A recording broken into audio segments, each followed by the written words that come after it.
Tugasku menemanimu.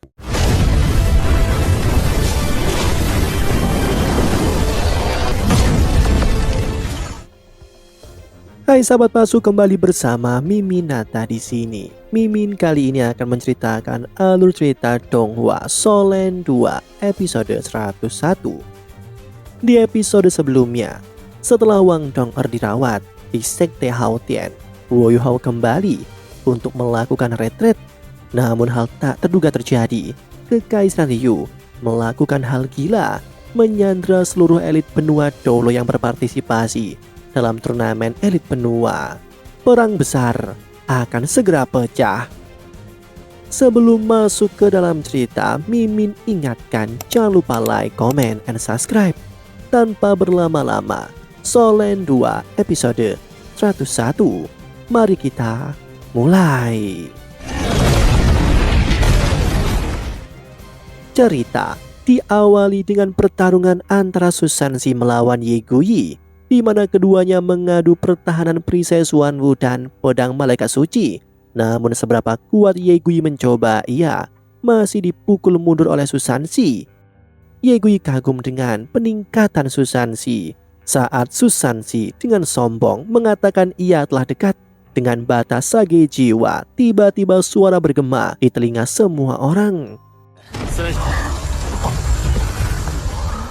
Suara itu menantang kakak ketiga alias Susansi untuk berlatih bersama. Semua orang memalingkan wajah mereka melihat sumber suara itu. Yang dinanti semua orang tiba, itu adalah Wo Yuhao yang telah menyelesaikan retretnya. Semua orang dibawa ke suasana yang sangat membahagiakan. Bahkan Wo Yuhao kini telah memulihkan tubuhnya dan kini ia dapat berdiri kembali. Yuhao menjelaskan bahwa seluruh meridiannya telah terhubung kembali dan energi es langit dan bumi telah sepenuhnya ia serap. Susansi menyadari ada sesuatu yang berbeda dari Wo Yuhao. Auranya telah berubah. Tidak menjawabnya, Wo Yuhao malah menantang Susansi untuk merasakan kekuatannya secara langsung. BB segera meminta Susansi mewakili semua orang untuk menguji Wo Yuhao. Keduanya mengambil posisi, diwasiti oleh BB. Pertandingan dimulai. Yuhao mengambil gerakan pertama. Bentrok terjadi, namun hal yang tak terduga terjadi lagi. Hanya dengan dua jarinya Wo Yuhao menghancurkan perisai Susansi, bahkan memukulnya mundur. Segera Susansi merilis keterampilan jiwa formasi perisai Xuanwu. Wo Yuhao merilis teknik pedang yang langsung menghancurkan formasi Susansi.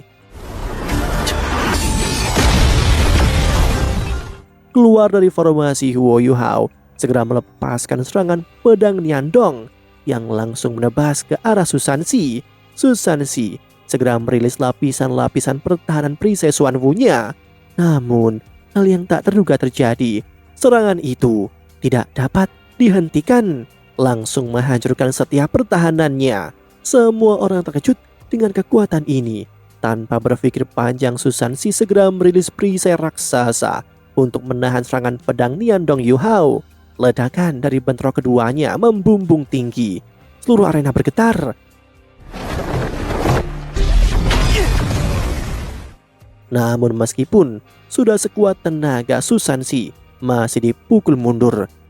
Dengan segera domain Xuanwu-nya kini dirilis. Wo Yuhao juga dengan segera merilis teknik baru keduanya dengan mencampurkan emosi kerinduannya. Tinju renungan musim dingin atau tinju Sidong dirilis. Wujud Xuanwu dan tinju Sidong langsung bentrok. Retakan muncul pada wujud Xuanwu. Fluktuasi energi menyebar dengan gila-gilaan. Tak mampu menahan, Susansi kini terlempar keluar dari arena, bahkan tersungkur dengan menyedihkan. Seluruh anggota Sekte Tang segera menghampiri Susansi. BB membantunya bangkit. Dengan muram, Susansi bersyukur bahwa perisainya telah meningkat banyak. Jika tidak, entah apa yang akan terjadi. Melihat ini, BB segera memerintahkan semua orang untuk kembali berlatih.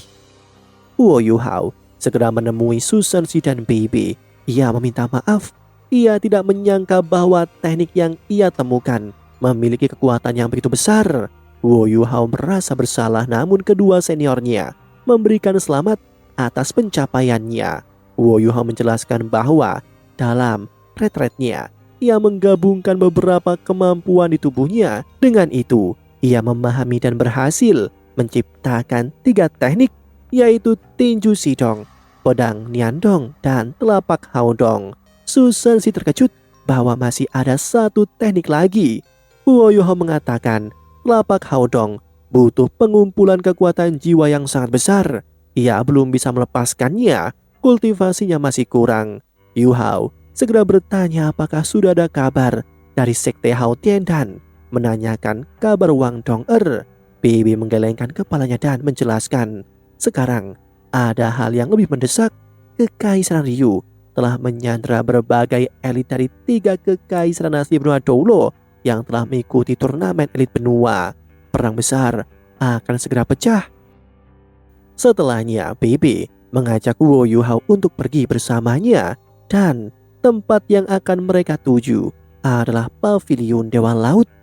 Di perjalanan, tiba-tiba suara Tianmeng bergema di lautan roh Wu Yuhao. Ia kagum dengan peningkatan Wu Yuhao. Kekuatannya meningkat di luar prediksi Bingbing dan Tianmeng setelah menyerap energi es, langit dan bumi. Yuhao kini bahagia, keduanya telah bangun. Keduanya juga menjelaskan telah mendapatkan ujian cinta di lembah cinta. Bingbing mengatakan bahwa kekuatan jiwa Wu Yuhao telah pada batas peringkat dan perlu cincin roh baru. Meski di hutan Stardo sangat sulit untuk mencari cincin roh tipe spiritual, Bingbing menjelaskan di benua Ryu ada monster tipe spiritual yang disebut sebagai tiran mata jahat. Itu sangat kuat dan jahat. Ribuan tahun yang lalu, penguasa alias kaisar tiran mata jahat yang terkuat di klan tiran mata jahat pernah masuk ke hutan Stardo. Bahkan Tianmeng sendiri saat itu masih ditahan di hutan Stardo dan menyaksikan dengan mata kepalanya sendiri pertempuran besar antara kaisar tiran mata jahat dan dewa binatang di Tian. Pertempuran terjadi 3 hari 3 malam. Pada akhirnya Titian lebih unggul. Bahkan kaisar tiran mata jahat mencoba meledakkan dirinya untuk menghancurkan seluruh hutan Stardo. Namun pada saat itulah, di kedalaman hutan Stardo, suara misterius menghentikannya. Wu Yuhao terheran. Ternyata di dalam hutan Stardo masih ada makhluk yang lebih menakutkan dari dewa binatang di Tian. Di paviliun Dewa Laut, konferensi diadakan membahas di mana letak Sandra ditahan. Menurut informasi yang didapatkan Dekan Yan Shaoze, para elit ditahan di kota matahari terbit. Bahkan kota itu kini menjadi benteng baja. Dekan Shanlin juga yakin para mas roh jahat dari Sekte Roh Suci pasti telah terlibat dalam hal ini. Master Paviliun Dewa Laut alias Penatua Swan segera membuat keputusan. Shrek sebagai tanah suci para master roh, mereka bertanggung jawab menyelamatkan para sandera, tidak peduli bahayanya. Dengan ini Wu Yuhao langsung mengemukakan pendapatnya bahwa harus menggunakan taktik pengalihan dalam misi penyelamatan ini. Anggota kuat Shrek harus membuat ilusi penyerangan di perbatasan untuk menarik pasukan Ryu, dan Sekte Tang akan mengirim tim elit untuk melalui barat Kekaisaran Ryu menyusup ke dalamnya. Tim ini akan terdiri dari 6 orang, yaitu Wu Yuhao sendiri, He Chaito, Susan Si, Chi Chuo Chen, Ye Guji dan Qiu Qiu. Para tetua terkejut. Penatua Swan merasa ini terlalu beresiko. Namun Wu Yuhao segera menjelaskan bahwa ini adalah pengaturan terbaik. Menyusup dan pengintaian adalah kunci. Semakin sedikit orang akan meminimalisir resiko. Bagaimanapun, dia adalah satu-satunya produk dari prajurit ekstrim yang dilatih oleh akademi dan memiliki kedua kemampuan itu. He Chaito dan Chi Chuo Chen juga berasal dari Kekaisaran Ryu. Keduanya sangat kuat dalam alat jiwa. Susan Si mahir dalam pertahanan dan pendukung paling diperlukan. Ye Guyi sendiri memiliki malaikat suci dan adalah musuh alami dari para mas roh jahat.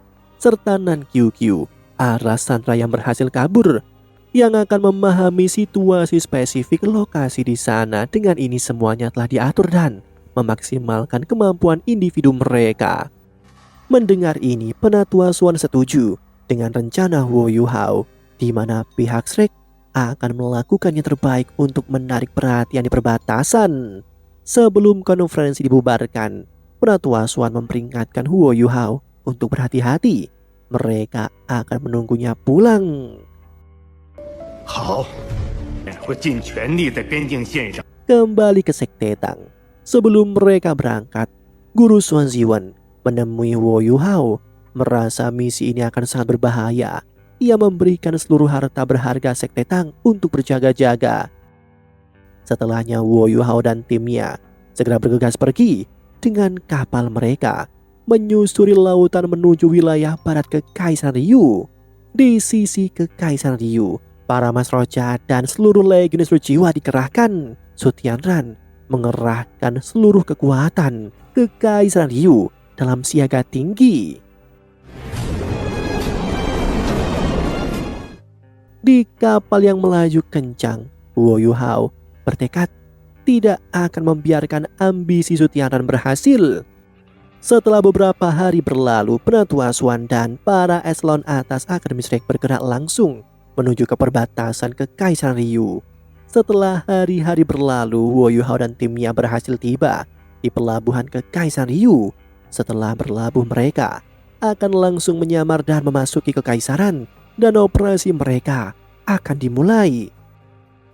Di sisi perbatasan Kekaisaran Ryu, alat jiwa pengintai dan berbagai formasi alat jiwa terbentang.